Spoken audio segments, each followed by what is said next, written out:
4 தலைமுறை நடிகர்களை பார்த்தவர். நகைச்சுவை, குணச்சித்திரம், வில்லன் என ஒரு சேர கலக்கியவர்தான் நடிகர் வி. கே. ராமசாமி. இவரது முழு பெயர் விருதுநகர் கந்தன் ராமசாமி. இவர் எப்படி சினிமாவில் நஷ்டப்பட்டார் என அவரது மகன் வி. கே. ஆர். ரகுநாத் சில தகவல்களை பகிர்ந்துள்ளார். என்னன்னு பார்க்கலாமா? வாங்க. ரஜினி சாரும் அப்பாவும் நிறைய படங்கள் நடிச்சிட்டு இருந்தாங்க. நல்ல காமெடி காம்போ உண்டு. அப்பா, உங்களை வச்சு பம்பாய் மெயில்னு ஒரு படம் எடுக்கலாம்னு இருக்கிறோம். உங்களால் நடித்து கொடுக்க முடியுமா என்று கேட்டோம். அதுக்கு அவர் டெஃபினட்டாக சொன்னார். ரஜினி அப்போது நாங்கள் படங்களை எடுக்கிற நேரம் ரஜினி சார் ரொம்ப பீக்கில் இருந்தார். ஹிந்தி படத்துக்கு போயிட்டார்.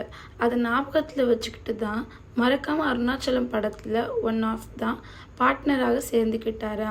சிவாஜி தான் வீட்டுக்கு வருவார். எம்ஜிஆரை நாங்கள்